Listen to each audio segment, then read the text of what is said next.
Vamos lá? Bom, boa noite a todos. Meu nome é Ricardo, eu sou gerente técnico da Virbac. Na verdade, a gente começou a idealizar esse evento aqui para pets não convencionais tem um bom tempo, né, Zé? E se não fosse pela insistência do Zé e da Evelyn, cadê a Evelyn? Eu tô aqui, e do FEC, o que não tá? Do FEC, Dr. FEC, que não tá. Talvez não tivesse saído tão cedo, né? A gente começou a falar sobre esse evento, acho que lá quando lançamos o Super Lorim, em março do ano passado. Então eu quero agradecer muito a presença de todos vocês. Espero que vocês tenham um excelente evento para a gente poder conhecer um pouco mais sobre essa solução que a Virbac está trazendo aqui para o Brasil e que com certeza vai ajudar aí com os pets não convencionais, assim como vem ajudando os cães e os gatos, que são as espécies alvo, os cães no caso, né, que é a espécie alvo da nossa bula aqui no Brasil. Bom, então sem mais atraso, só para apresentar o Zé, já que vocês não conhecem, né?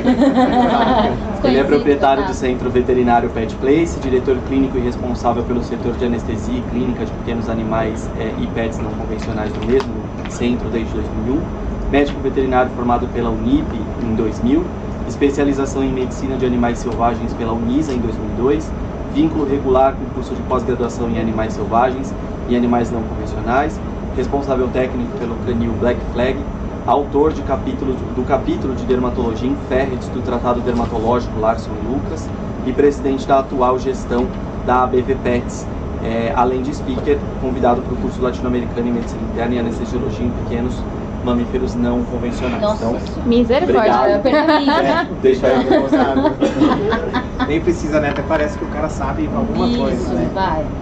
Deixa eu ver se está funcionando. Pra cá. É o de baixo, Zé?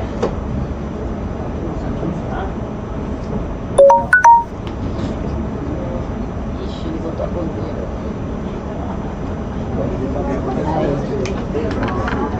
Agora tá. Só aí pra baixo. Já foi. Beleza. Bom, então tudo funcionando. Tecnologia assim, né? Por isso que pessoas da minha idade não gostam e se afastam disso daí. Queria, né, começar agradecendo muito a Virbac, né? Eu sei que eu sou uma pessoa muito chata e insistente. Quem me conhece sabe das minhas diretrizes e as vontades que eu tenho. E desde a primeira conversa que eu tive com o pessoal da Virbac, sempre houve uma abertura para a gente tentar fazer esse evento. Uma vez que eu trabalho com animais não convencionais há muito tempo e a gente sabe da importância desse produto, dessa molécula, há tantos anos de mercado, né? Então, eu esperei por muito tempo a chegada desse produto, desse remédio. Eu uso ele no Brasil desde 2011, né, e ele chegou só o ano passado. Então, na verdade, para mim foi uma grande festa e a Virbac, aproveitando, né, esse conhecimento que eu tinha, acabou me chamando, a gente formou uma parceria muito legal. Então, depois de algum tempo, a gente desenrolou esse evento, graças aí aos esforços de muitas pessoas dentro da Virbac, e eu espero trazer para vocês as mesmas expectativas que eu tenho com esse produto. Na verdade, a gente já tem muita coisa publicada, não por mim, né, porque eu sou tranqueira, na verdade eu não costumo trabalhar com publicação, eu sou muito prático, eu gosto de lidar na clínica, mas porque eu tenho muito acesso, eu gosto muito de informação científica, e na verdade a gente já tem muita coisa publicada. Então imaginem que esse produto já está no mercado há muitos anos, então eu vou tentar mostrar para vocês um pouco. Eu passei dias coletando, né, trabalhos científicos, tem muita coisa para mostrar para vocês, mas obviamente não cabia tudo, de tanta coisa que a gente tem.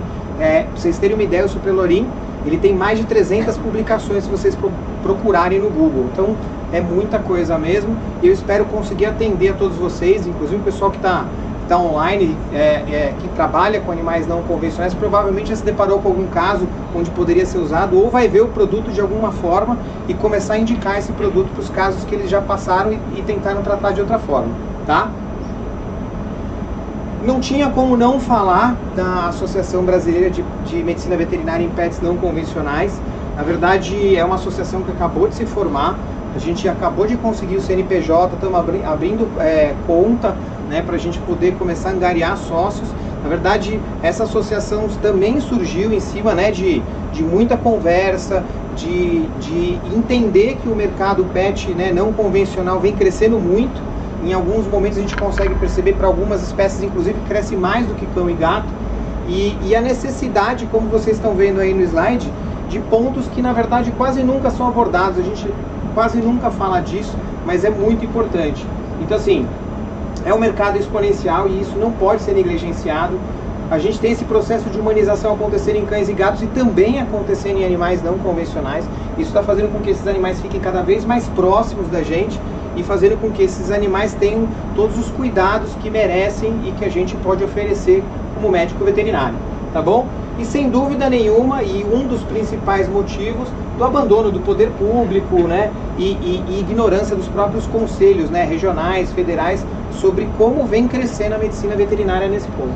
Tá? Então, a gente começou agora, né, o grupo já tá feito há mais de ano, mas agora que nós estamos com o CNPJ funcionando, a gente está montando junto né, em cima de várias reuniões para decidir como que isso vai ser tocado daqui para frente. Então a gente vai ter muita novidade nos próximos 6 meses, 1 ano, tá bom?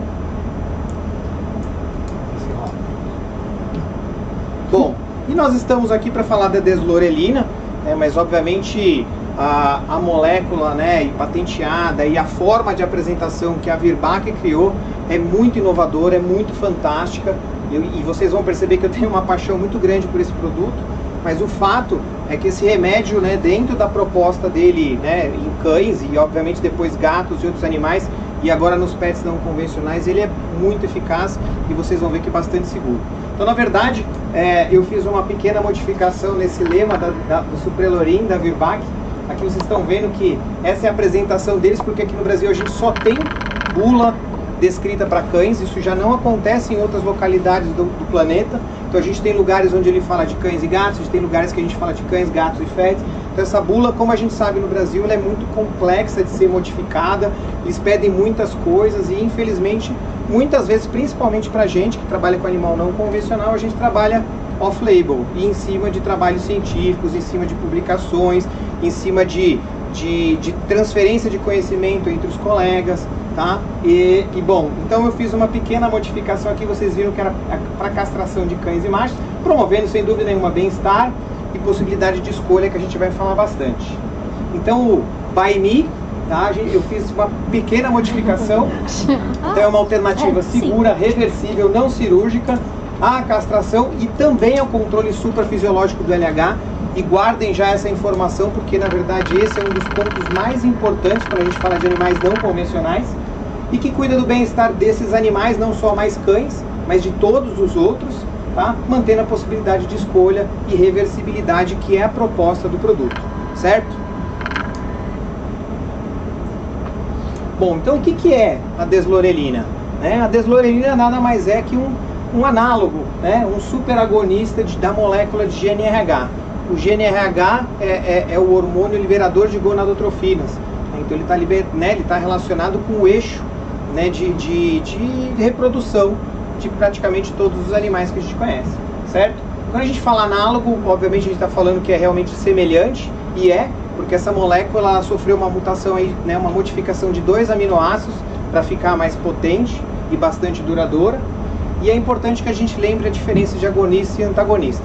Então assim, hoje a gente tem moléculas que trabalham na medicina humana, né, de GnRH antagonistas, que são, né, eles obstruem os receptores para o GnRH, mas os agonistas que são muito usados na medicina, e são outras moléculas, mas agora a deslorelina no Brasil, que já tem algum tempo, mas no Brasil desde o ano passado, a gente tem uma superestimulação dos receptores. Tá? E eu vou mostrar para vocês isso com desenhos feitos por mim também, by me, espero que vocês gostem. Que isso faz uma vantagem muito grande quando a gente tem a forma de aplicação e o tempo já estimado para muitas dessas espécies que a gente trabalha, tá bom? Ele atua no eixo pituitário hipotalâmico gonadal e como vocês estão vendo aqui, ó, desde 2007, 2008 já está em teste, mostrando eficácia, mostrando segurança, e aí a gente tem todas essas publicações que eu vou passar para vocês. Bom, a deslorelina então é um superagonista de GnRH, então ela faz uma forte ligação por essa modificação de aminoácidos, onde a gente tem aí um efeito às vezes 100, 150 vezes mais potente. Isso vai fazer com que esses receptores eles em algum momento precisem se desligar, porque na verdade tudo isso trabalha com um mecanismo de retroalimentação ou feedback negativo. Toda vez que você tem um receptor hiperestimulado, em algum momento ele precisa ser desligado, senão o hormônio acaba aumentando e ele fica continuamente aumentando. Então esses receptores eles acabam sendo desligados. E a gente vai falar disso. O fato é que isso promove um prazo muito mais longo por toda a apresentação que o laboratório criou e essa redução de LH, de FSH que a gente consegue com a inibição desse estímulo na hipófise, ela é bastante controlável e reversível, inclusive se a gente puder remover os implantes. Então esse é o eixo. Espero que tenha ficado bem colorido, que atraia a atenção de todos vocês. Na verdade, a gente tem que entender mais ou menos como é que funciona esse estímulo. Óbvio que para animais que trabalham com fotoperíodo, então animais poliéstricos estacionais, esse esquema é muito mais importante do que animais que fazem ciclos sem essa dependência. Mas não importa, todos eles têm algum tipo de estímulo pelo hipotálamo e ativando a hipófise, certo? Então, independente de luz, estresse, nutrição, genética, calor, né, tudo isso influencia o hipotálamo para ele conectar essas glândulas e estimular todas elas. O fato é que a molécula de GRNH deveria estimular a hipófise a produzir as gonadotrofinas, que são principalmente o LH e o FSH. Tá bom? A deslorelina entra bem aí, como vocês estão vendo.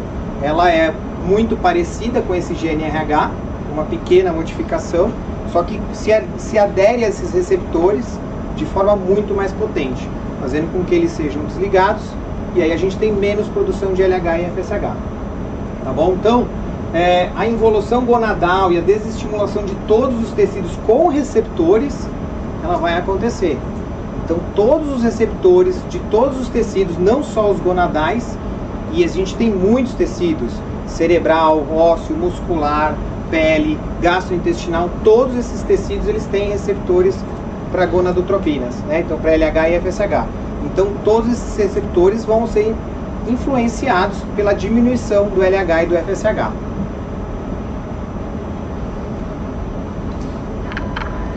Então o produto ele funciona basicamente assim. Uma vez que a gente coloca o implante, imediatamente vocês já vão começar a ter um aumento de produção de gonadotropinas, porque a gente está pondo uma molécula semelhante ao GNRH, certo? Muito parecida, né? Se conectando aos receptores de forma mais potente.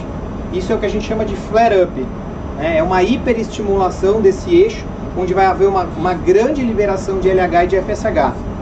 Guardem essa informação, porque isso vai ser cobrado aí nos slides mais à frente. O fato é que isso acontece por um tempo limitado, né? Porque obviamente esses receptores começam a ficar fadigados e eles acabam tendo que ser desligados ou até invaginados para dentro das células. E aí a gente tem um tempo que está bastante descrito em cães, né? Esse flare-up, ele acontece aí de 2 a 3 semanas, principalmente em cães, mas a gente tem outras espécies que trabalham de forma muito similar. E aí, a hora que a gente começa com o desligamento, vocês vão ter a involução gonadal ou a diminuição do LH e do FSH suprafisiológico, que a gente já vai falar, certo? Então isso é o que a gente chama de down regulation. Uma vez que esses hormônios caem, eles vão ficar em níveis muito basais. Então, para os animais que têm gônadas, vocês vão ver nas imagens, eles vão ter diminuição, por exemplo, nos machos de testosterona e nas fêmeas de estrógeno, progestágeno, certo? E em cães a gente também, mais uma vez, tem isso bem descrito. Então, isso seja em cães machos ou fêmeas é de 6 meses, com poucas variações. E em férretes e em gatos, que a gente já tem gulas também por aí, de até 1 ano, certo?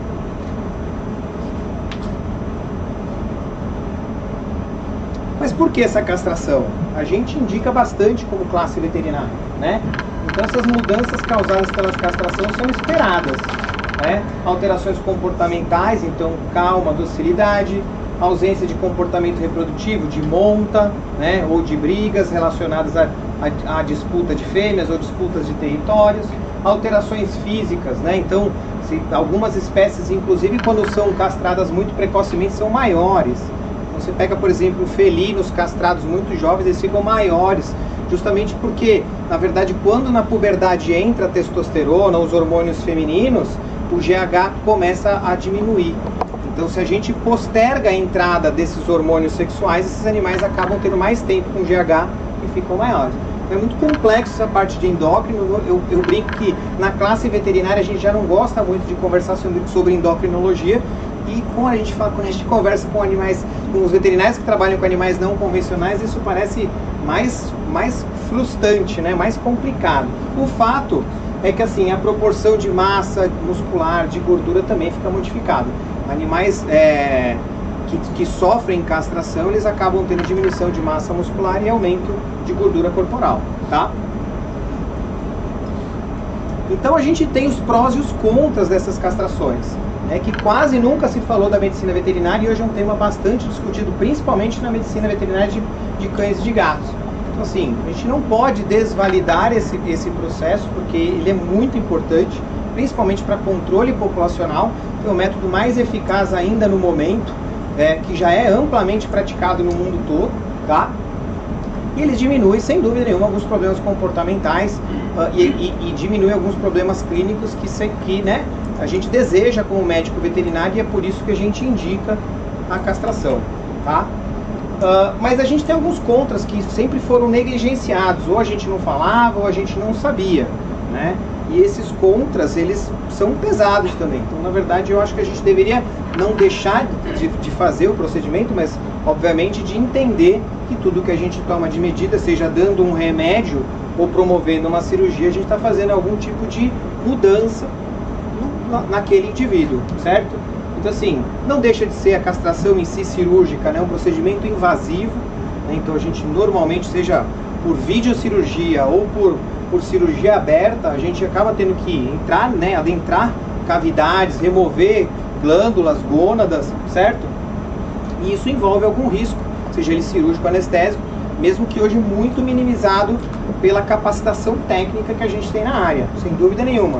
Mas essa capacitação técnica, seja ela anestésica, seja ela cirúrgica, ela trouxe um terceiro problema, que são os custos. Então a gente lida isso no nosso dia a dia, com isso no nosso dia a dia, porque a gente tem castrações que acontecem em cima da mesa da sala de jantar de alguém, a castrações feitas em centros cirúrgicos altamente especializados, com anestesistas profissionais, com cirurgiões profissionais, e isso tem um custo que infelizmente não é acessível a toda a população. E a gente tem que entender isso e ir tentando melhorar isso com o passar do tempo, certo? Mas a gente também não falava sobre os problemas em si da própria castração. Então, digamos que as castrações estão sendo feitas e dando certo. Elas são inócuas, elas não têm nenhum tipo de problema. E hoje, pelo menos na medicina de cães e gatos, isso já está bastante validado. A gente tem muitos problemas pela castração, principalmente se ela for ultra precoce, se ela acontecer em indivíduos muito jovens, tá bom? Tivemos um problema, inclusive, recente, né, na cidade de São Paulo, onde tinha uma legislação que estava obrigando criadores de cães e gatos a fazerem castrações, né, em filhotes.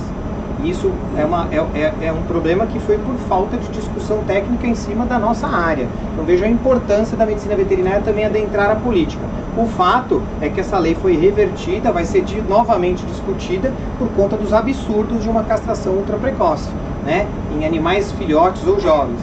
Então assim, esses problemas vão acontecer com a castração, são problemas hormonais, né, ganho de peso, alteração de metabolismo, relação com câncer, que eu vou tentar passar para vocês de uma forma bastante breve. Então o que acontece quando a gente castra é justamente isso.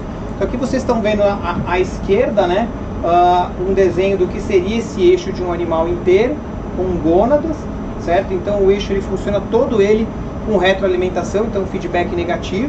Vocês vão ter aí, né, o GNRH estimulando, né, a glândula pituitária, que vai produzir o LH e o FSH, que vai chegar nas gônadas e produzir os hormônios sexuais. Perfeito. Quando a gente tira essas gônadas, o que vai acontecer é o que está no desenho à direita, tá? Para vocês, né? Para mim, à esquerda. Nem sei se eu falar errado, alguém levanta a mão, tá? O fato é que nós vamos ter um aumento muito grande de LH e FSH, porque a gente não tem a retroalimentação. A gente não tem ninguém sinalizando que tem que diminuir o GNRH. A gente não tem ninguém sinalizando que, né, aquele hormônio que voltava e avisava que estava em excesso está acontecendo, porque ele não volta, não tem hormônio. Então esse eixo fica super estimulado. E existem muitos problemas relacionados a esse eixo estimulado, já comprovados pela ciência. Então essas concentrações de LH, elas chegam aí de 15 a 30 vezes o valor fisiológico. Então são concentrações suprafisiológicas bastante significativas. Vocês imaginem que a gente acabou de falar que existem vários receptores em todos os tecidos de LH, então esses receptores ficam 15 a 30 vezes estimulados. E isso vai trazer algum tipo de consequência a médio e longo prazo, tá? Então, a gente tem alguns trabalhos já direcionando a possível ação mitogênica, vasculogênica, né? E essa gonadectomia ela vai levar a esse upregulation, né? Então, esse aumento de estímulo desses receptores em todo o corpo, já que nós não temos mais gônadas. Então a castração ela entrou por conta de muitas coisas, inclusive na medicina veterinária de pets não convencionais, né? Então por marcação de território, monta, comportamento dominante, né? Mais uma vez por território e cobertura, canto de aves, de anfíbios, tudo isso tem relação com esses hormônios. E aí a gente chega no ponto que é o objetivo que eu quero tentar mostrar para vocês em quantas ações a gente pode trabalhar com esse tipo de produto, tá? Então assim, eu espero que nos próximos anos surjam muito mais trabalhos, além dos muitos que já existem, que a gente consiga fazer trabalhos inclusive populacionais e de pesquisa mais séria, porque muitas vezes vocês vão ver que são trabalhos com um número de indivíduos muito baixo, tá? Mas essas indicações off-label elas já estão bastante consolidadas no mercado. Então vocês vão ver que não sou eu que estou dizendo, mas a gente já tem muita gente, a gente já tem muito médico veterinário usando o produto há muito tempo. E a gente está um pouco atrasado, mas agora a gente vai chegar lá, tá? Então, óbvio, né? Você não podia, né, não falar para vocês de ferrets. É talvez a espécie que mais me chamam para palestrar e para fazer, né, contato com estudantes e tudo mais.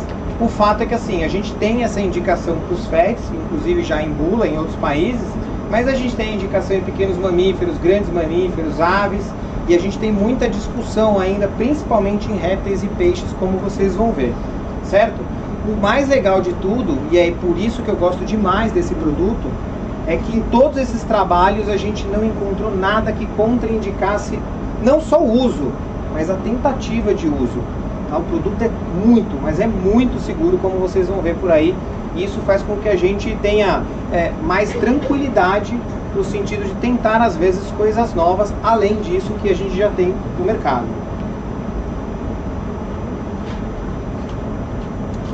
Quando a gente fala de tumor, o que mais tem descrito, né, e vocês vão ver que, né, obviamente a literatura não é só de cães, não é só de ferrets, mas no mundo é sobre essa condição de tumorogênese por esse LH suprafisiológico que a gente encontra uma vez que esses animais são gonadectomizados, então são castrados cirurgicamente. Então assim, ainda é uma tese, mas essa tumorogênese acontece justamente por essa secreção LH elevada e essa superexpressão desses receptores de LH em todos os tecidos, mas principalmente de córtex da adrenal. Caso alguém não saiba, o córtex da adrenal tem muito receptor de LH, porque o córtex da adrenal, que é dividido em 3 camadas, né, ele acaba tendo uma delas produtora de hormônios sexuais. Então a gente tem produção de testosterona, androstenediona, estriol, estradiol, progesterona no córtex da adrenal, numa condição muito melhor do que o tecido gonadal, uma vez que esse não é um órgão especializado, mas ele tem que ter os receptores justamente para produzir esses hormônios, certo? Então, na verdade, a ação desse hiperestímulo nesses tecidos é comprovadamente deletéria e traz bastante patogenia, certo? Bom, então vocês estão vendo aí já em humanos, que a gente já tem isso bastante definido. Então, quando a gente fala principalmente mulheres na menopausa, homens também na andropausa, esse tipo de alteração de adrenal é bastante frequente, bastante descrita, certo? Mas a gente já tem bastante pesquisa em cima de roedores, principalmente de ratos. Vocês vão ver alguns trabalhos que eu trouxe para vocês. O fato é que nos ratos, por exemplo, isso já não é tão direto. A gente tem associação de outras formas, isso é multifatorial.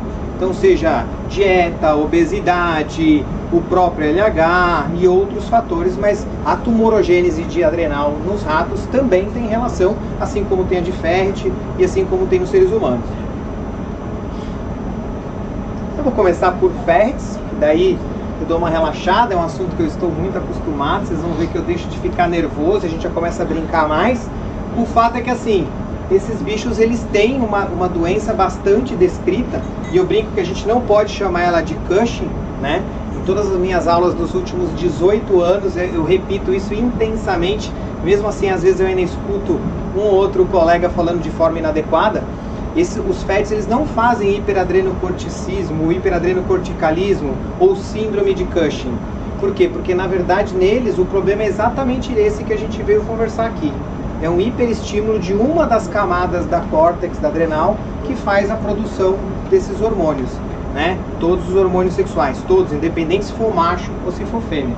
Então esse excesso de hormônios sexuais, diferente do que acontece no Cushing, que é um excesso de cortisol, porque a camada da córtex da adrenal é diferente, ele vai levar a uma alteração clínica bastante parecida. Esses animais ficam alopécicos, eles perdem massa muscular, eles têm aumento de gordura abdominal. Então essas alterações lembram um paciente cushingoide, né? Mas não é isso que acontece. Então a gente chama de doença na adrenal, como vocês estão vendo aí. É muito comum nas fêmeas a gente ter aumento de vulva com secreção. Quem atende FET já deve ter se deparado com esse tipo de alteração.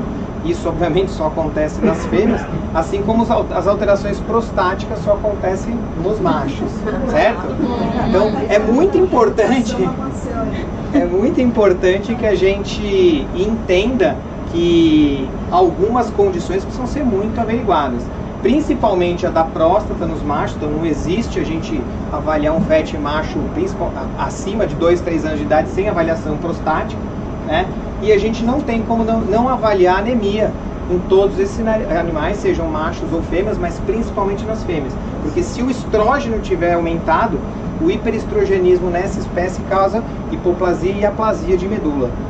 Então esses animais fazem anemia importante, trombocitopenia importante, e morrem de discrasia sanguínea se a gente não reverter a doença, certo?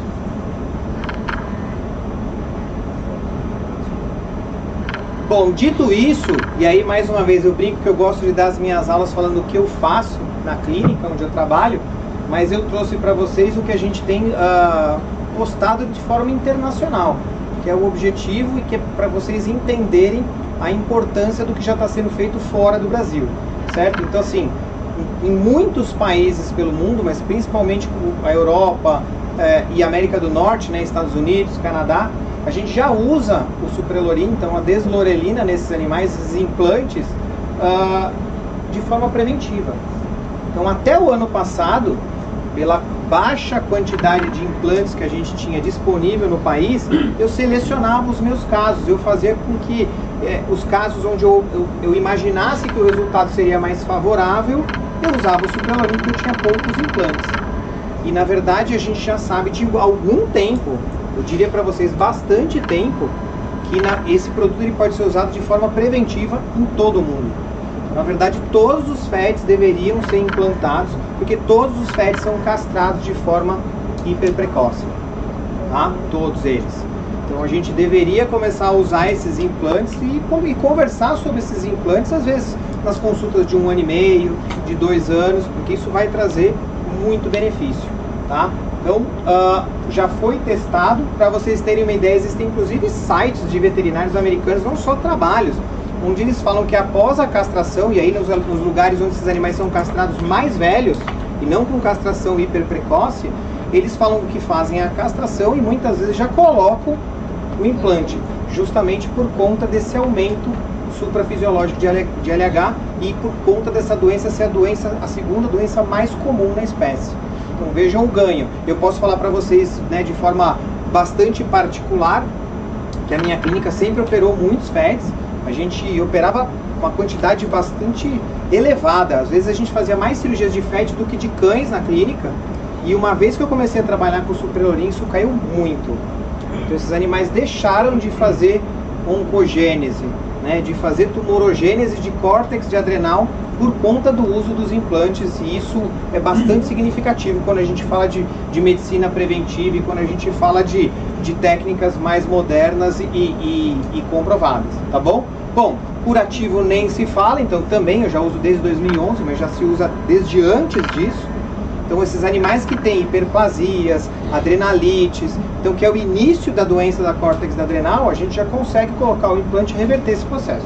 A única coisa que fica um porém, que é o que eu acho que vale vocês lembrarem, quando eu tenho ultrassons, tomografias, ressonâncias sugestivas de tumor de adrenal, a indicação é cirúrgica, tá? Porque quando você tem um carcinoma de córtex adrenal, nada vai resolver esse carcinoma que não seja ele sair de lá inteiro, tá bom? Então, diferente do que muitas vezes a gente encontra, né, exposto por colegas ou inclusive colocado em alguns trabalhos, na minha opinião, e isso é bastante pessoal, esses animais que têm sinais de tumores de adrenal, eles precisam passar por cirurgia. Ah, mas a gente não pode tentar usar o implante se não puder operar, não tem condição de operar, ou não tem dinheiro para operar?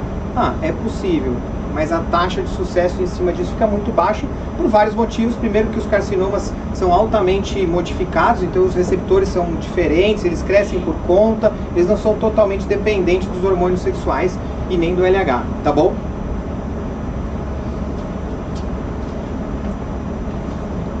Então o tratamento da deslorelina no feto já está bastante consolidado, inclusive, né, até pelo próprio laboratório, pela Virbac.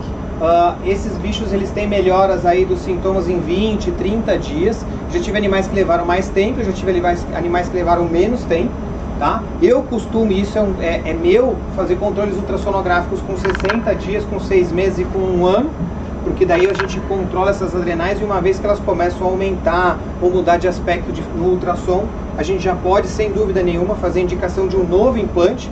Lembrem-se que a expectativa é de 1 ano mesmo em ferrets, mas isso pode passar de 1 ano e pode acontecer de deixar de ficar eficiente com menos de 1 ano. Então, por isso que o controle, né, do veterinário que está cuidando daquele caso, ele é muito importante. Toda vez que a gente falar de alguma coisa off-label, está por nossa conta e risco. Então a gente sabe que a gente tem a literatura que nos embasa, que faz com que a gente use, mas o fato é que esses bichos eles precisam ser acompanhados de uma forma mais próxima, uma vez que isso em algum momento pode virar um tumor, certo? E naqueles animais onde a gente faz o implante não tem melhora, pouco provável que seja um erro de diagnóstico, porque a doença é muito comum, muito típica e o diagnóstico é clínico. Mas quando a gente faz o implante e o animal não volta a repilar, não melhora dos outros sintomas, é porque talvez a gente tenha um tumor lá ainda muito pequeno. Ele não aparece no ultrassom nem na imagem. Todo tumor um dia foi pequenas células, né? E isso não vai aparecer em nenhum tipo de exame. Então nos animais que a gente faz ali 60 dias não teve melhora nenhuma, às vezes a gente parte para uma laparoexploratória, tá? Bom, mas eu não vim aqui para falar só de ferrets, por isso que eu passei muito rápido nessa área. Eu vou tentar apresentar para vocês de uma forma bastante técnica ou até pelo menos didática, pra vocês verem a forma que eu vejo esse produto e o quanto que eu acredito nesse produto para a gente usar nesses outros bichos. Tá? Então a gente tem muitos, mas muitos testes em muitos tipos de mamífero, tá? Sejam eles pequenos, grandes, em doses inclusive variadas para a gente fazer testes em expectativa de funcionalidade desses implantes. A gente tem testes em aves também, muitos tamanhos de aves, muitas dosagens diferentes, justamente para saber também o que a gente consegue de resultado e, obviamente, quanto tempo que a gente consegue de resultado, e isso é muito variável.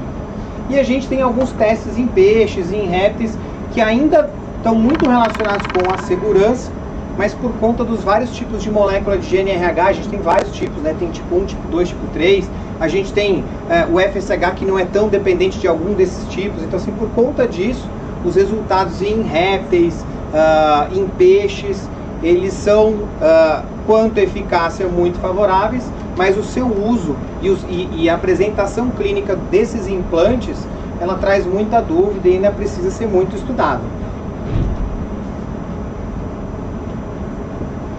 Então eu vou começar pelos pequenininhos, na verdade, obviamente por conta dos ratos e camundongos, eles serem modelos aí de pesquisa, né, de desenvolvimento e serem animais altamente propensos, né, a problemas oncológicos, esses bichos têm uma vastidão de testes, de dose, de tempo que a gente tem disponível na internet. Então eu pus alguns, dava para encher umas 5, 6 folhas dessas só dos que eu encontrei, e eu nem tenho acesso universitário a trabalhos, então eu acho daquele jeito procurando no Google mesmo, mas o fato é que a gente tem muita coisa publicada com resultados interessantíssimos. Então eu trouxe para vocês, vamos ver se passa, foi. Trouxe um trabalho de rato que eu acho bastante interessante, não relacionado à castração temporária e reversível, porque ela já está mais do que comprovada.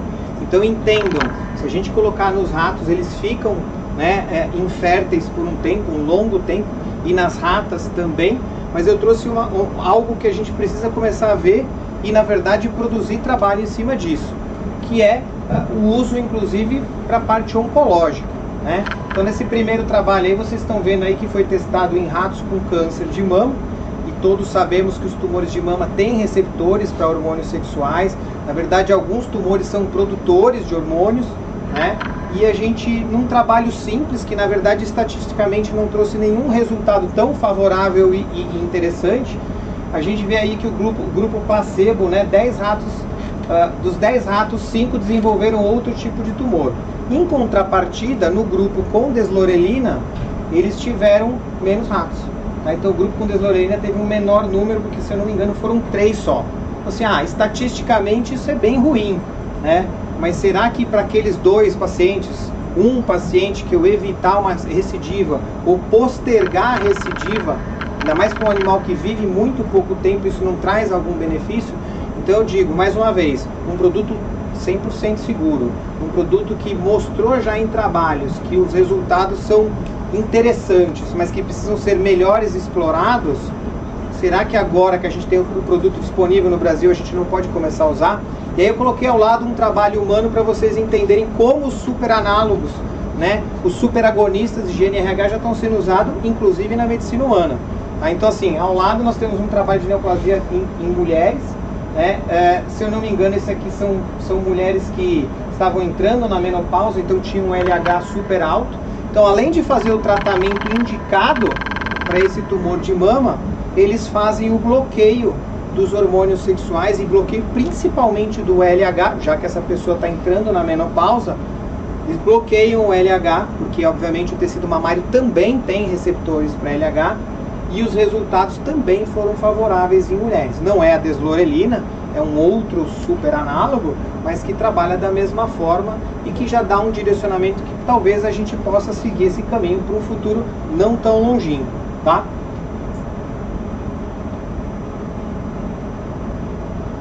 A gente tem, né, algumas coisas que são bastante contraditórias, tem muita discussão do pessoal que usa deslorelina em coelhos, tá? Então, na verdade, eu trouxe para vocês alguns trabalhos, e a gente pode, inclusive, depois, né, com mais tempo, discutir sobre esses trabalhos, que é assim, no primeiro trabalho lá, então, o primeiro à esquerda de vocês, a gente teve as fêmeas tratadas com deslorelina, tá?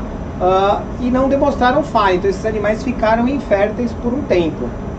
Certo? Aí abaixo disso vocês estão vendo o trabalho dessas mesmas coelhas a mais longo prazo. Então, na verdade, o implante se demonstrou seguro por longo período. A única coisa que a gente não consegue é melhorar as patogenias, né, as patologias, as doenças de ovários e de útero que as coelhas têm. Então elas ficaram sem reproduzir.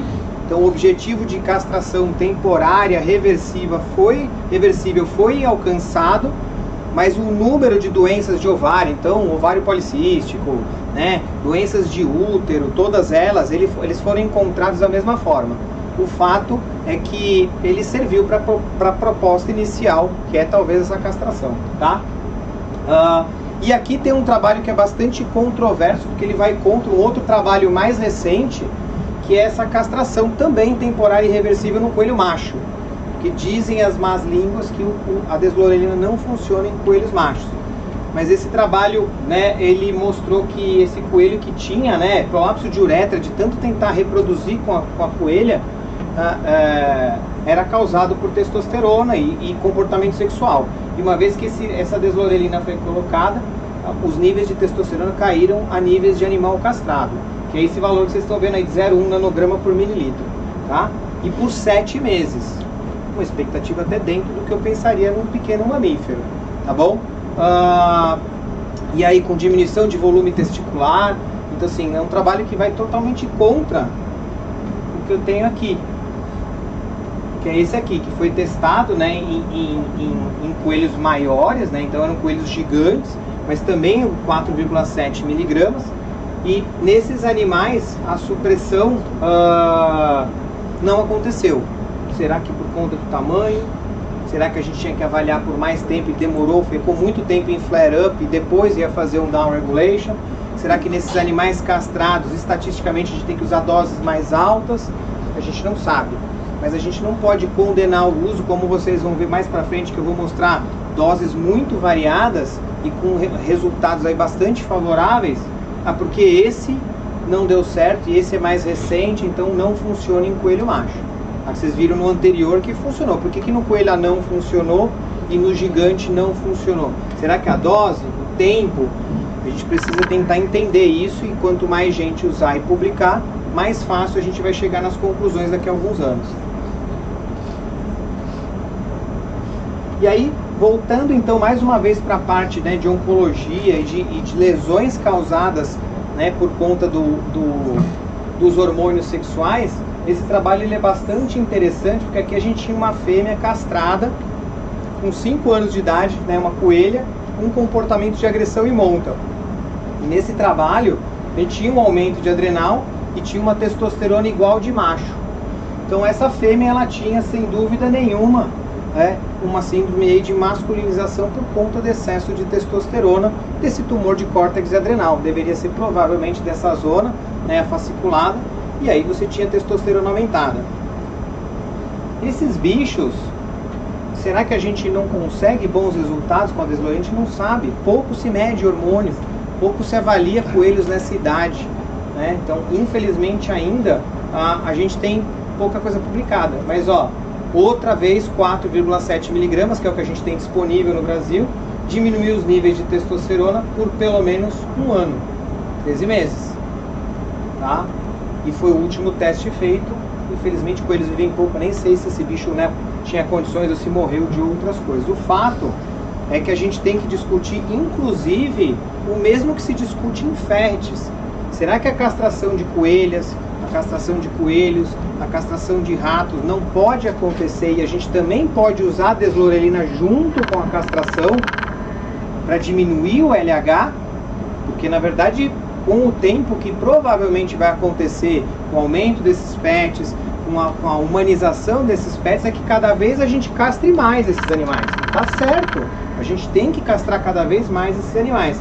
Mas será que se a gente não fizer que nem com a indicação de FET, de forma preventiva, começar a fazer a castração junto com a deslorelina, a gente não vai ter menos esse tipo de problema?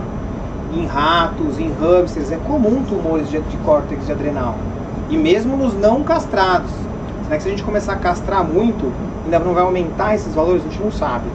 Tá? Então a proposta é muito essa. A gente precisa tentar ver se essa deslorelina, não só pela castração temporária e reversível, ela não pode ser muito indicada, que é onde eu vejo a maior importância, no bloqueio desse LH, que traz tanta doença, pelo menos para os animais que a gente está acostumado a usar.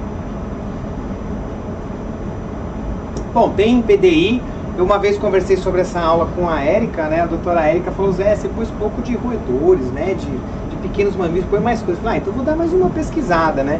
E em PDI, infelizmente, a gente não tem nada de favorável no uso em machos, né? Então, na verdade, nos machos parece que ela é inócua. Esses animais, eles não entram no processo de diminuição, né? De produção de testosterona. Então, a molécula não é capaz, né, mais uma vez, de fazer uma castração temporária, talvez porque a molécula de GNRH que ela mimetiza não é a principal, ou uma vez que ela esteja bloqueada, as outras moléculas assumem o papel. Então essa condição endócrina a gente ainda não entende, principalmente nessa espécie, mas o fato é que nas fêmeas se conseguiu uma castração temporária e reversível, né? Então nas fêmeas a gente ainda tem essa indicação, mas mais uma vez, né, esses bichos também continuam tendo problemas relacionados ao envelhecimento. Então, tanto nas fêmeas inteiras quanto nas fêmeas com deslorelina, as mesmas patologias, as mesmas doenças de ovário, de útero, continuam acontecendo. Similar do que a gente acabou de ver com coelhas, tá bom?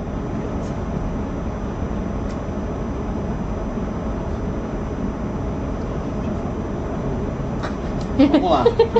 Vou ter que correr, hein? Tem muito trabalho. Gente, a gente tem mais outras espécies, né? Então, na verdade, eu coloquei aves também porque eu acho que tem muita gente que atende bastante ave. Hoje a castração de aves, né?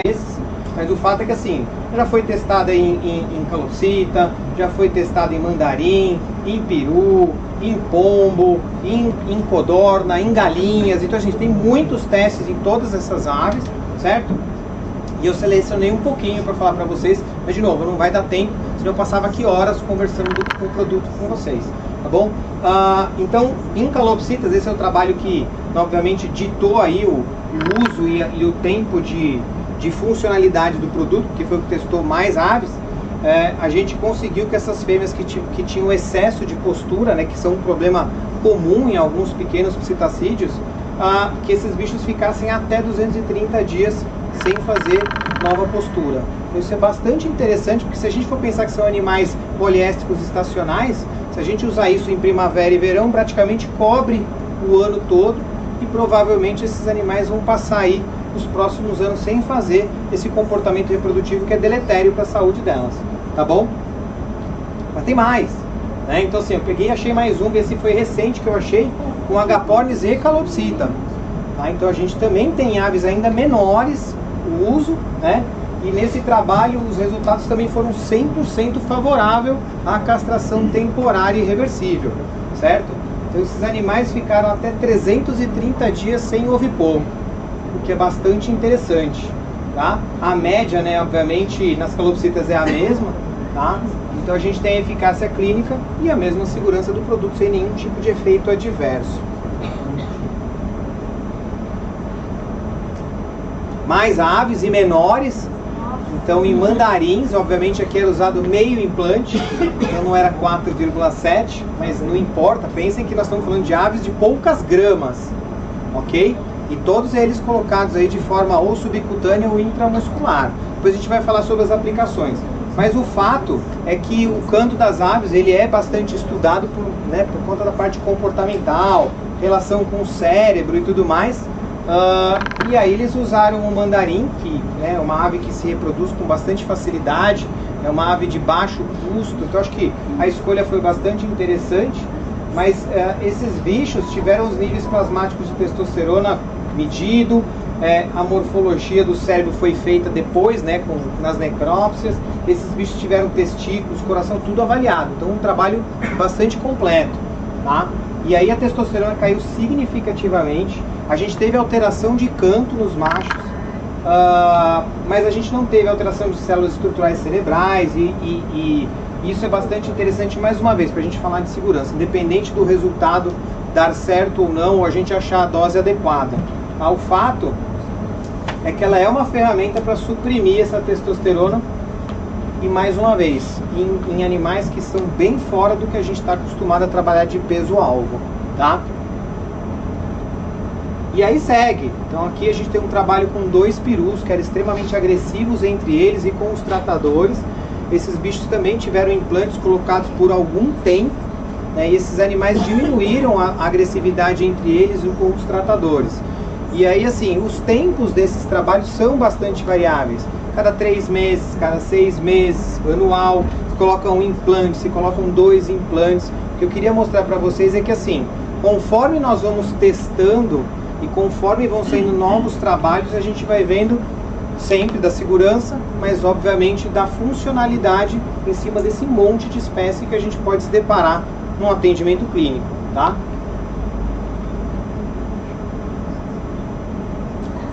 E aí, uma das partes mais legais e que eu sempre tive pouco contato e obviamente um dos objetivos de chamar todo mundo era realmente tentar colocar mais gente que trabalha com esse tipo de perfil, de multi-espécies, de espécies muito diferentes, é o uso da deslorelina em cima dessas coleções, seja pela tentativa de diminuição de reprodução, ou seja pela tentativa inclusive de ajuda na reprodução, como vocês vão ver, ou pela própria conservação e cito mesmo, que eu coloquei alguma coisa para vocês, tá? Então assim, trabalhos também aí de fácil acesso que a gente encontra na internet. Você vê que principalmente nos grandes mamíferos se testou muito mais em fêmeas do que machos. E lembrem-se que a indicação de bula foi para machos, né? Esse produto foi criado para machos, mas os testes maiores são em fêmeas. Olha como é interessante para onde a medicina veterinária vai caminhando, né? E a eficácia foi muito alta. Então assim, esse monte de mamíferos que ela foi testada, a gente teve falhas de 1,3% a 0,5%. Essa variação acontece quando é feita em um indivíduo ou no casal. Então, quando fazia no casal, a taxa caía para falha muito baixa, porque daí seja no macho, seja na fêmea ou nos dois, a gente conseguia a castração temporária irreversível. E no 1,3 é quando se tentava num macho ou numa fêmea e colocava o casal para ver se reproduzia. Mas olha que interessante. E em aves, a gente também tem resultado bastante interessante. Porque olha o que acontece, a gente tinha também uma falha variável entre 14% e 7%, né? E aí mais uma vez, dos 7% em todas essas aves, que são muitas aves testadas, 7% quando se fazia no casal, então de não conseguir a reprodução, e 14% quando se tentava em uma isolada e colocava para tentativa de reprodução para ver se funcionava. Mas são valores bastante interessantes e eu colocaria aqui bastante animadores, tá bom? Bom, o flare-up, principalmente nos mamíferos, eles estão tentando controlar com o acetato de megestrol, né? Então ele acaba diminuindo as ocorrências desse hiperestímulo do LH nas gônadas. Lembre-se que aqui nós estamos falando de animais inteiros e não de animais castrados. Então essas gônadas, nas primeiras semanas, elas têm uma alta produção de hormônio. E aí essa droga em conjunto, alguns dias antes, alguns dias depois, minimiza os problemas que podem acontecer por uma alta de testosterona ou uma ovulação em cadelas, gatas e outros bichos, tá bom? Toda a conclusão de todo esse trabalho é que também nesses bichos a gente não induziu doenças, não induziu patogenia, esses bichos tiveram aí tratamentos bastante seguros. Então, em todos que vocês podem imaginar, são muitos. Em Chita eles usaram uma miligramagem bastante diferente, 6 miligramas, mas olha que interessante, os machos ficaram sem espermatozoides a partir de 80 dias. Então, longe daquilo que a gente já imaginava de 20 dias, 15 dias. E é por isso que eu falo, de espécie a espécie, isso precisa ser estudado e a gente precisa entender. Porque se a gente testasse até 2 meses, falar, o produto não funcionou. 60 dias a testosterona estava alta, o produto foi contrário ao que a gente queria. E aqui não, aqui a gente está mostrando que todos eles, né, sem espermatozoides, mas a partir de 80 dias. Quase 3 meses. Nessa miligramagem sim, vocês vão ver nos outros felinos. Então, ó, olhem tigresas, que legal, esse trabalho é muito legal, um trabalho muito completo. Pois quem quiser, inclusive o pessoal que está online, vocês vão ter que dar um jeito de como se comunicar comigo via Virbac, Adib, mas eu passo esse trabalho para vocês. Esse trabalho é um trabalho mas muito completo. E olha que interessante, ele fala do passado, do presente e do futuro. Então ele fala de tudo que já foi feito, do que se está fazendo, de quais são as expectativas, e nas conclusões eles colocam muitas dessas expectativas em cima, por exemplo, de tigresas. Tá? Então assim, é um trabalho super novo, 2021, tá? Onde eles foram colocados sempre 2 ou 3 implantes e na variação da miligramagem. Então eles colocavam 2 ou 3 implantes de 4,7 ou 2 ou 3 implantes de 9,4, que nós não temos ainda disponível no Brasil, quem sabe um dia, né? Vai saber. Vai que a gente não desiste. O fato é que assim, 99,4% de eficácia. Então todas essas tigresas ficaram temporariamente castradas e tiveram reversibilidade de 100%, todas elas, certo? Então, mais uma vez, nenhum tipo de doença, o efeito adverso foi notado, né? Todas elas fizeram uso do megestrol, 2 mg por quilo, 7 dias antes, 7 dias depois da implantação, para tentar diminuir o flare-up, então aquele hiperestímulo que essas tigresas, imagina todo mundo ovulando ao mesmo tempo, né? Isso é um espetáculo.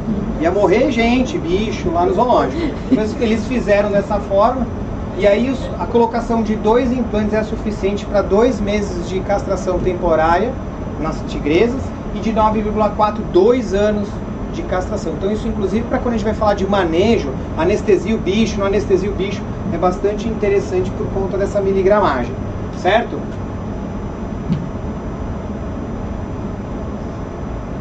O que mais que a gente tem? Tem muita coisa e muitos testes diferentes, com propostas diferentes. Então esse trabalho aqui em coiotes, eles fizeram uma miligramagem bastante interessante, que eu levei um tempo para tentar entender, porque eu achei que estava errado. Então nós temos implantes de 4,7 e 9,4 miligramas, né? Nesses coiotes eles colocaram 47 miligramas. Eles usaram ou 5 implantes de 9,4 ou 10 implantes de 4,7, certo? E aí a gente teve a supressão do LH nessas doses, da testosterona, o volume testicular então também ficou diminuído por 3 temporadas reprodutivas. Então esses bichos ficaram castrados temporariamente, mas foram revertidos depois da falha do produto, que em algum momento ele é absorvido, ele é de matriz lipídica, então ele desaparece, a gente não precisa nem remover o produto, a gente pode ir pondo a cada tanto, depende do tempo de expectativa, certo? E o que se descobriu nesse trabalho é a concentração plasmática suficiente para castrar coiotes, que vai variar de espécie para espécie. Esse trabalho mediu a concentração da deslorelina no sangue, e aí concentrações acima desse valor que eu não sei nem pronunciar, não entendo disso, né, mantém a supressão dos coiotes machos, e aqui machos. Né? Por que esse trabalho é muito interessante? Porque na verdade eles estão trabalhando em cima desses bichos para achar uma miligramagem suficiente que eles fiquem muito tempo sem reproduzir, principalmente com os problemas que a gente tem de coiotes às vezes nos Estados Unidos. Então, esses bichos acabam sendo um problema em alguma região, e assim, castrar esses animais é muito problemático de vários pontos de vista. Né? E aí eles estão procurando algo que funcione para que esses animais diminuam a reprodução pelo máximo tempo possível. Então, eles discutem inclusive uma miligramagem mais alta do que essa em coiotes de vida livre. Olha que interessante. Bom, alguém tinha pedido primatas, não é isso? Então eu trouxe alguma coisa de macacos. Infelizmente, né, os 2 trabalhos que eu encontrei são de macacos restos, né? Mas os resultados foram tão favoráveis que eu acho que é importante que a gente procure testar em outros tipos de primata, sejam calibriquídeos ou qualquer outro primata de novo mundo. A gente não tem essa experiência, a gente não sabe qual vai ser a miligramagem, por quanto tempo, mas vocês já viram que a segurança é interessante, inclusive para pesos muito divergentes. A gente falamos de ave de 20 gramas, 30 gramas, a aves de 20 quilos. A gente falou de mamíferos, e vamos falar ainda de mamíferos de 1 quilo para mamíferos de 200 quilos, 300 quilos. Então, na verdade, a gente tem que achar a miligramagem e o tempo de eficácia, certo? Mas o fato é que nesses primatas a gente conseguiu a mesma coisa, né? Castração temporária e reversível, né? Com diminuição de comportamento, diminuição testicular nos machos, né? O fato é que a gente teve resultados muito variados, principalmente na testosterona nos machos. Então vocês vão ver aqui que está grifado que em alguns machos foi só de 70 dias e outros 240. Então será que isso é molécula de GNRH? Será que nesses primatas machos o resultado não vai ser bom, mas nas fêmeas sim? Será que a gente tem que usar uma miligramagem maior e aí com N maior a gente vai conseguir um tempo mais fiel, que possa ser fidedigno? Só testando. O fato é que a gente já tem coisa publicada mostrando pelo menos a segurança e o resultado favorável mais uma vez. E aí eu falei que eu ia falar um pouco de conservação, e eu acho que isso é muito importante, principalmente para quem trabalha aí com grupos aí de animais ou em zoológicos. Eu acho que o uso da deslorelina hoje tem uma das maiores indicações, que é em coleções de animais. E eu trouxe alguns poucos trabalhos, também existem muitíssimos, mas não dava hoje. Eu, na verdade, já devo estar passando do meu horário. O fato é que assim, em lontras, elas normalmente são agrupadas em grupos mistos, né? Então você tem macho, tem fêmea. Isso é um problema, porque se estiverem bem cuidadas, elas vão reproduzir, e às vezes aquela instituição não pode ter todo ano filhote, ou não pode fazer, né, cuidar desses bichos. Em algum momento talvez a gente tenha muitos animais, esses animais não tenham condição de ser reintroduzidos. Então eles testaram, né, o Suprelorin, e mais uma vez 100% eficaz, 100% reversível, e mais uma forma da gente a gente tentar controlar esses bichos sem a castração, justamente para não perder o material genético. Uma vez castrado, esse animal nunca mais vai poder ser usado. Com o Suprelorin a gente ainda tem essa possibilidade de reversão e de escolha em algum momento, tá? Mas, ó, esse aqui é em suricato. Vocês devem conhecer inclusive algumas pessoas aí. Os suricatos, eles têm todo um manejo aí, inclusive voltado para a hierarquia, bastante interessante. E nesse trabalho, que também foi uma visão muito, mas muito interessante, eu nunca nem tinha pensado nisso, os colegas colocaram o implante de 4,7 só na fêmea alfa. Uma vez que normalmente são as fêmeas alfas que reproduzem e ditam aí toda essa parte reprodutiva do grupo, o fato é que esses animais ficaram 1 ano sem reproduzir, colocando implante só em uma fêmea. Então a importância, inclusive, da condição hierárquica dentro de alguns grupos de mamíferos. Então, uma vez que essa fêmea não conseguiu reproduzir, todas as outras não reproduziam, porque elas não eram fêmeas alfas, ela não foi removida desse grupo, a deslorelina não trouxe malefício para o comportamento dela, em que ela fosse tirada dessa condição de fêmea alfa, e depois de um tempo voltaram a ter filhotes de novo, mostrando a reversibilidade desse processo, tá bom?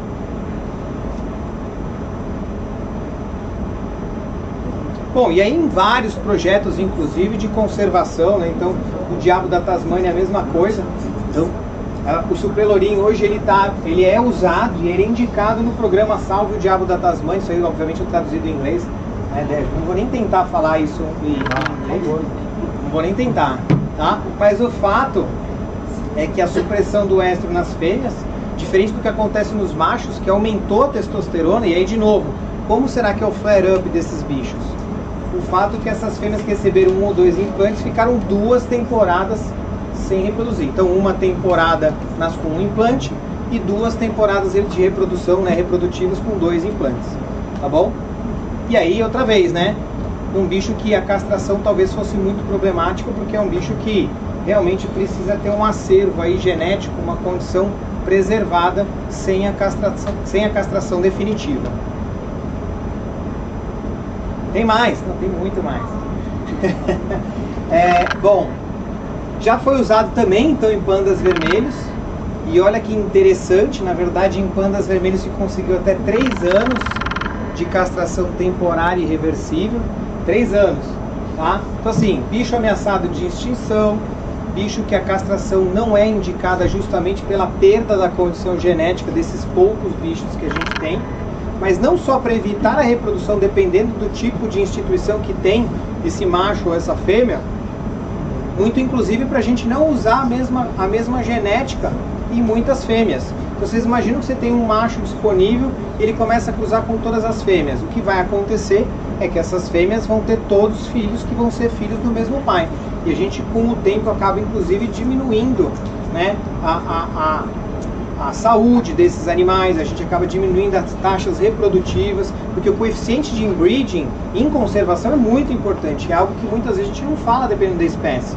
Então, esse grau de parentesco que é medido pelo coeficiente de inbreeding, ele deveria ser levado em consideração, porque senão a gente está geneticamente acabando com aquela espécie.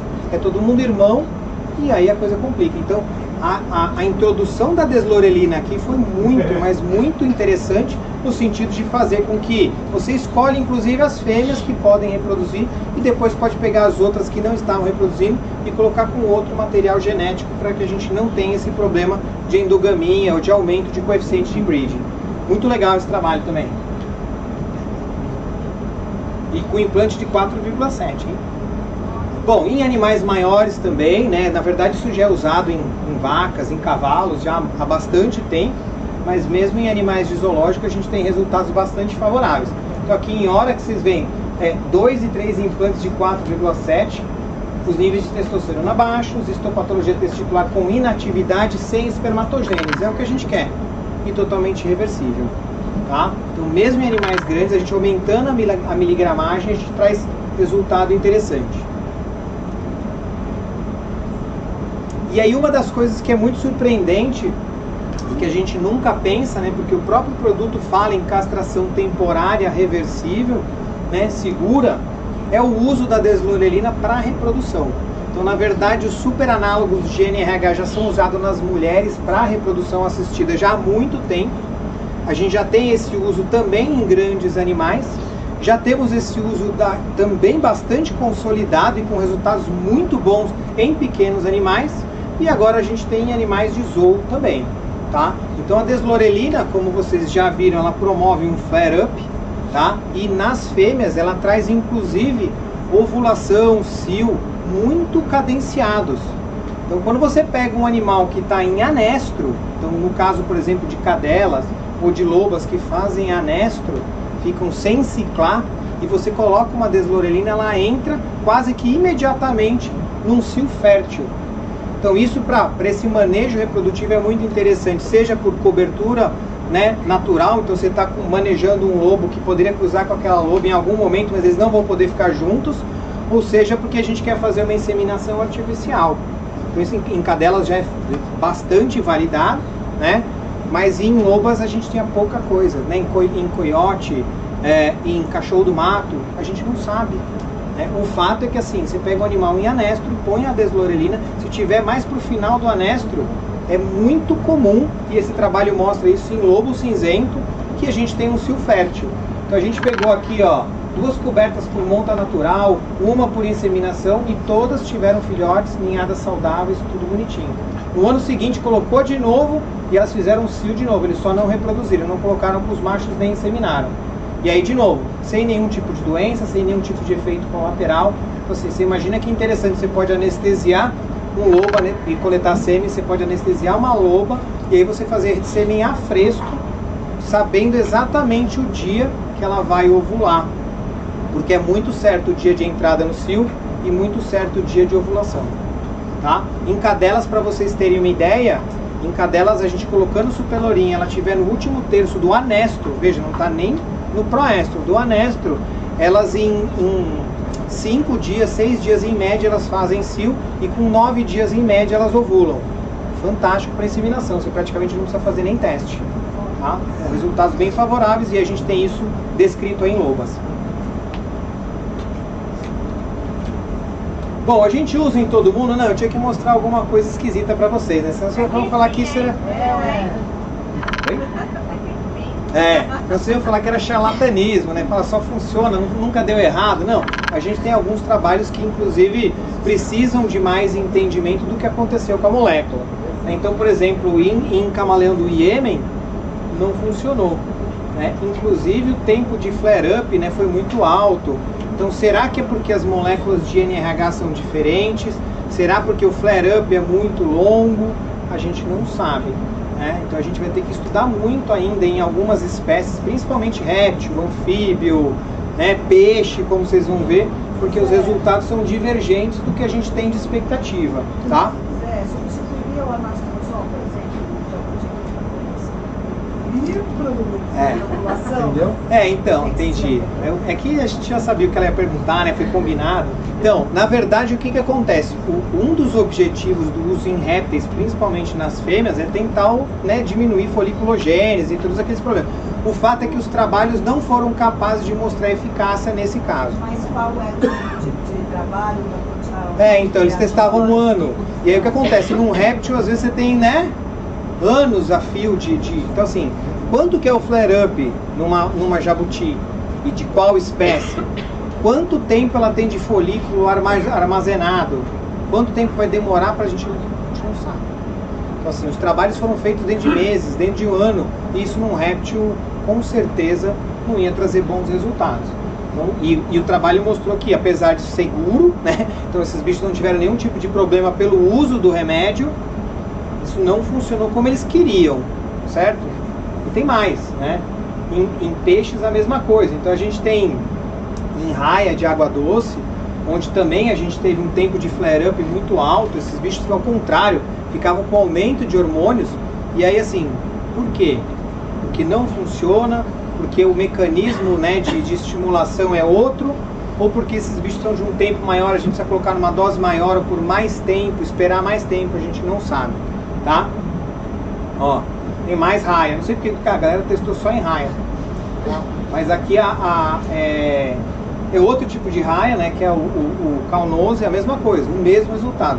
Sem eficácia, inclusive alguns animais ficaram piores, com mais agressividade, por conta do aumento de hormônios no flare-up, certo?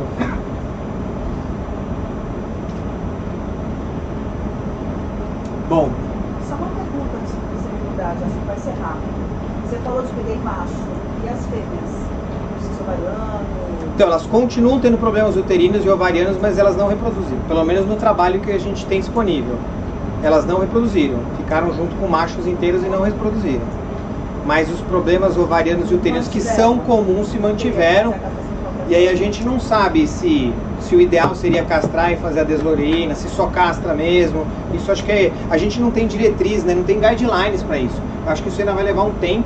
É por isso que eu falo que a gente tem que se conglomerar, juntar todo mundo e trabalhar para ditar essas diretrizes. Olha, nós como classe veterinária aqui no Brasil, a gente acha que em PDI a gente tem que castrar todo mundo. Se Ou a vocês gente... disponibilizarem vários para a gente começar a usar, a gente aceita. Exato, boa. É isso. Tá? E aí esse trabalho é muito interessante, porque ele fala da colocação do suprelorim. Tá? Então olha que legal, a implantação bem feita, é isso que nós estamos falando basicamente de mamíferos e de aves, mas a implantação bem feita, ela traz 99% de sucesso. Então o suprelorim colocado no local adequado, de forma adequada, ele traz um resultado muito, mas muito bom, tá bom? Então a taxa de sucesso de reversão é 33% maior quando a gente coloca em lugares alternativos, porque a indicação de bula, como foi feita para cães, é para ser colocado interescapular.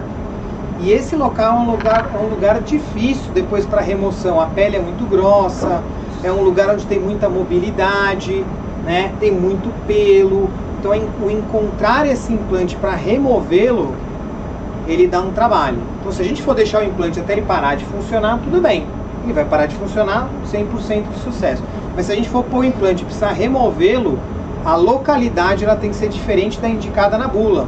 Tem que ser num lugar de fácil, né, encontro e de fácil remoção. E não é interescapular. Aí pode ser aqui na barriga, no flanco, próximo da cabeça, qualquer local subcutâneo vai funcionar, é o que o trabalho está dizendo, se for bem colocado, mas a gente colocar em locais de fácil encontro e de fácil remoção, isso aumenta a reversibilidade, porque obviamente a gente conseguiu tirar e esse animal volta depois ao eixo normal de GNRH, tá bom? Então essas aplicações aí influem na eficácia, né? Diminui o problema de remoção e é uma ótima alternativa para os zoológicos e para esses programas de conservação, justamente para até para o caso onde a gente queira estimular cio para reproduzir. Que eu não falei, mas nas cadelas, quando a gente usa para reprodução, então para fazer uma ovulação fértil, a gente tira, no mesmo momento que insemina, a gente tira o implante. E nas lobas foi a mesma coisa. Então colocou o implante, inseminou, e no dia que inseminou com ela anestesiada, aí eles tiram o implante para depois esse implante não ficar controlando essa condição hormonal causada pelo bloqueio do eixo, tá bom? Bom, então para finalizar, né, porque vocês já devem estar cansados de me ouvir, poderia ficar aqui muito tempo, a gente fica depois para quem quiser. Então assim, muita segurança, na verdade, assim, não tem nem o que discutir, você não encontra trabalhos dizendo de problemas sobre uso, salvo esses de não funcionar, né, então já testado e usado há muito tempo, não é de ontem. É um diferencial muito interessante para a classe médica veterinária, porque é uma opção de alto nível técnico. Entenda que assim, para você fazer o convencimento de colocação, isso tudo precisa de muita explicação, precisa de muito estudo. Então isso faz um diferencial para a classe, no sentido da gente explicar as vantagens, desvantagens, né? E essa reversibilidade, que é algo que é, sem dúvida nenhuma, o fantástico do produto. Tá? Então, muito maior vantagem econômica, no sentido de que a gente pode fazer muitos, então você pode pôr todo ano, 6 meses, a cada 2 anos. Muito mais vantagem econômica se vocês têm dúvida se a castração vai ser interessante, porque daí você põe implante, putz, o bicho castrado era o que eu queria, aí depois você ainda pode castrar, então você vende o implante e vende a castração. E muito interessante economicamente, porque você ainda pode castrar e continuar colocando esse implante todos os anos desses bichos, para não ter problema com RH. Então, assim, não tem nem como discutir do ponto de vista médico-veterinário o nível técnico, a segurança e, sem dúvida nenhuma, os ganhos econômicos, principalmente para quem trabalha com venda de serviço médico-veterinário, tá? Bom, sem risco cirúrgico, né? Então tem todo aquele negócio de mutilação, né? Que hoje os clientes falam, ai, mas vai tirar, né, as gônadas, né? Não tem esse problema, né? Ético, então a gente respeita essa fisiologia, a gente respeita essa condição desses responsáveis, desses proprietários desses animais, né? Ah, não quero castrar, não, mas é melhor para a saúde, não, mas eu não quero, tenho medo da anestesia, ou eu acho uma mutilação no meu bebezinho, não importa qual seja o argumento, isso aqui quebra todos esses argumentos, né? E emocional, justamente porque assim, mas será que ele vai ficar bem? Bom, se ele não ficar bem, ou a gente tira ou a gente espera ele vencer, esse bicho volta ao que ele era anteriormente. Então, é muito interessante. Eu espero que eu tenha convencido pelo menos parte de vocês e obviamente, o que vocês quiserem depois para a gente continuar discutindo, escolher temas e fazer testes, a gente fica completamente disponível. Eu espero que vocês tenham entendido a parte de fisiologia e endocrinologia, mas o fato é que, apesar de uma aula chata numa segunda-feira, era algo que eu queria muito apresentar para vocês e na verdade porque eu tenho certeza que vai ser muito usado e que vocês vão ficar bastante satisfeitos com o produto. Beleza?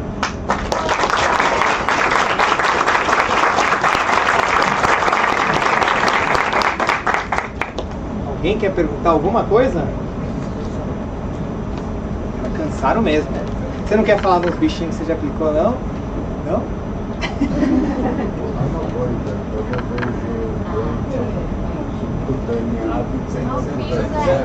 O fio? Peguei no limite. Tem uma subcutâneo, né? Não intramuscular, né? Então a colocação do implante, como o Grispan está falando, ela, né, pode ser feita de várias formas.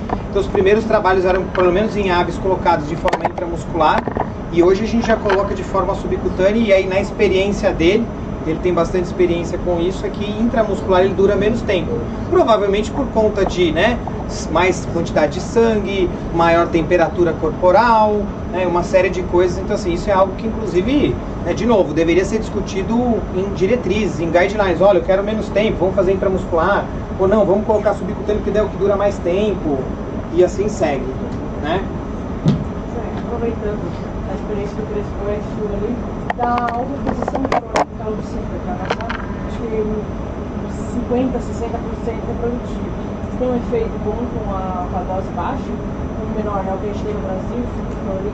4,7? Então, a gente está começando a usar mais agora em calopsita. O ruim é que calopsita, a média, a maioria dos trabalhos citou alguns de 180, né? Mas tem gente que fala de 150, 160. E aí, assim, você tem calopsita que não respeita o período de postura. Então, assim, eu vou fazer um manejo de aplicar só na época de reprodução. No inverno, bota. Calopsita, periquita australiana, agapós, a gente cria o ano inteiro aqui no Brasil, porque a gente não tem, né, estações de clima, principalmente no Brasil, adequadas, né? Exato. Estimula, né? O pessoal estimula. E uma das coisas que o Zé colocou, ficou bem claro ali, se ficar um macho chavecando a fêmea, isso estimula também. Porque lembre que o estímulo de hipotálamo, Teve até um cliente que ficou enchendo o saco da tradução. A Joana ia falar. Eu vou falar, não, você fala. Eu tenho que dar para e a ponta fica o estímulo hipotalâmico, principalmente em aves, é muito importante. Então, na verdade, se vocês tiverem muito estímulo, aí talvez a eficácia do produto vá diminuindo. Agora, por exemplo, aquelas aves sozinhas que estão com postura crônica, fica muito mais fácil do que um casal. Né? Vale a pena pôr na ave no tutor também. Também. Tá. Calopsita lá a gente está usando bastante. A gente teve um caso, o processo produtivo em 95 dias, muito alto, mas a média está entre 6 e 8, 5 meses. Que era a expectativa, né? Sumiu. Como eu disse, é importante que vocês saibam que o implante ele pode ser removido, mas ele é de matriz lipídica, né? Tem lecitina, óleo de palma. Então, o objetivo dele foi feito para ser colocado e não ser removido. Então, teoricamente, ele vai sendo, né, desmanchado, ele se mistura com a gordura do subcutâneo e desaparece, sem causar inflamação. Então, na verdade, como ele foi produzido para não ser removido, entendam, o objetivo é que ele fique lá até ele vencer para a gente pôr um novo. Então, quanto mais tempo a gente demora, inclusive para tirar, eu pus no lugar, eu quero tirar, eu já fiz isso em um gato. Meu, depois de alguns meses você não consegue mais tirar porque ele já está desmanchando naquele tecido, tá? Então, é importante que se saiba isso, porque você põe, fala, a gente tira quando a gente quiser. Não é assim que funciona. Então, o local de colocação, que é o que vocês viram aí, e o tempo de funcionalidade de espécie para espécie é bastante variável. E assim, para colocar daí, para tirar dali 10 dias, 15 dias, um mês, beleza. Além disso, dependendo do metabolismo, temperatura corporal, uma série de coisas, vocês vão ter um implante que talvez já esteja se desmanchando, que esteja roto, e aí a remoção total fica comprometida. Então a reversão total também fica comprometida se a gente demorar muito para remover o implante. Zé, falando em réptil, a gente fez 2 meses antes do processo introdutivo no meu parte aqui. A gente repostou fazer umas 5, 6 posturas, a gente fez 2 meses antes, tem 2 anos e meio. E nunca mais ela... É o que eu falo, né? É bastante interessante, porque assim, no animal que reproduzir, ele parou de reproduzir. Um réptil pequeno, mas a gente tem que entender que isso podem ser coincidências. Né? Então, pode ser que ela tenha parado de reproduzir por qualquer outro motivo, mas uma vez que a gente começa a fazer, por isso que eu acho que a gente deveria trabalhar todos juntos, começa a colocar todo mundo junto, fazendo um trabalho multicêntrico, fazendo todo mundo de forma parecida. Então, por exemplo, vamos começar a castrar rato e pôr com 4 meses. Ou vamos colocar em todos os ratos com 4 meses. Se a gente fizer isso juntos, em pouco tempo a gente tem resultados aí bastante robustos para que a gente possa, inclusive, criar diretrizes. Olha, o produto deveria ser usado assim, ou a gente deveria usar essa miligramagem.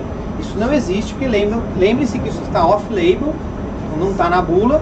E a gente tem trabalhos aí muito diversos, né, de todo tipo de expectativa que a gente tem no produto. Montar um grupo, WhatsApp, onde você pudesse sugerir nosso, né? A gente pode, inclusive, para tirar dúvida, para cada um colocar experiência pessoal.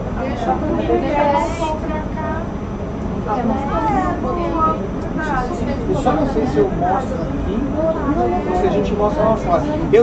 A gente tem aqui as caixinhas, a gente trouxe um implantador, até para quem não tem contato com o produto, um placebo para colocar.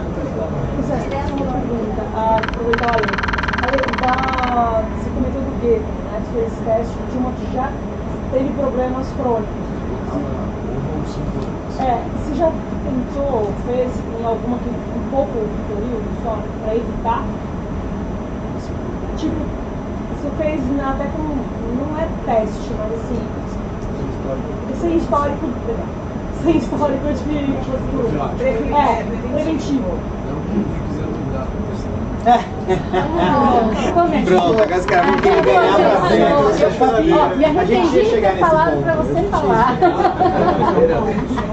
Só um só pra ver. Porque eu pensei nas colbunas, que a gente tem agora com a questão da foliculogênese aí bastante. Tá bom, vou mostrar que eu mostro na frente da câmera. A gente tentar colocar antes pra ver o que dá, né? Vou tentar não me espetar, né? Tenta não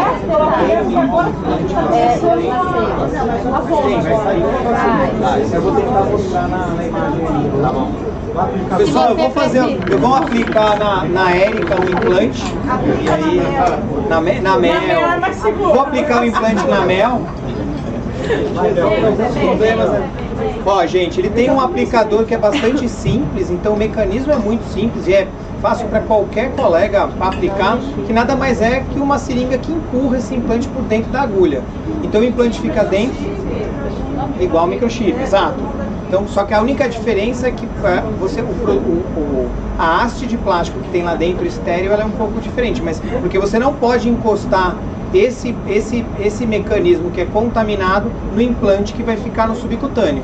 Então você tem um implante lá dentro e mais uma haste, né, que é o que não permite o contato disso contaminado com o implante que está dentro da agulha. Então você tira a agulha do sobre, né, do papelzinho, faz a conexão. É uma agulha relativamente né, grande, e aí na verdade assim, é importante que vocês entendam que cada um tem feito inclusive de um jeito. Então numa última aula que eu dei no congresso, eu mostrei um vídeo colocando num FET com ele só com anestesia local, e a gente tem um vídeo de colega com ele com anestesia geral. E a mesma coisa para aves pequenas, todas elas têm que ser anestesiadas, não dá para fazer anestesia local. Isso daí vai para pasta de forma também para tudo, a gente põe intracoacal? Então, não, intracoacal não. Mas o fato é que talvez, sabendo que, né, que em passariforme funcionou em mandarim, provavelmente inclusive nas outras aves, canário da terra, canário belga, vai funcionar. Desse tamanho? Oi? Então, aí veja, a gente não precisa espetar o paciente com essa agulha. Então assim, mais uma vez, isso foi um mecanismo que foi criado para aplicar de forma subcutânea em cães.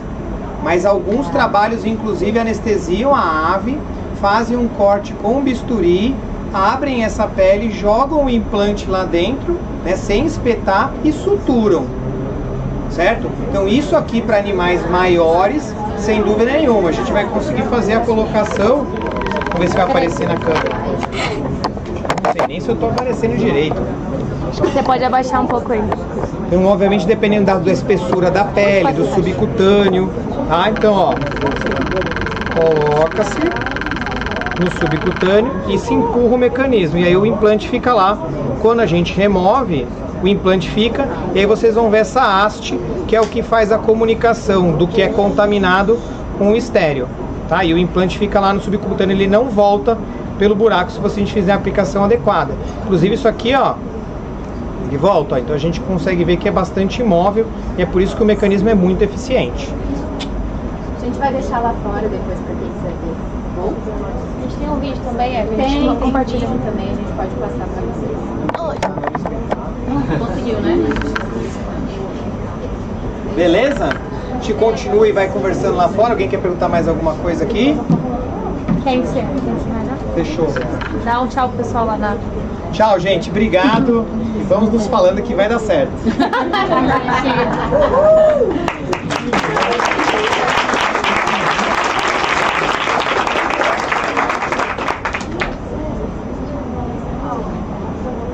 Pessoal, só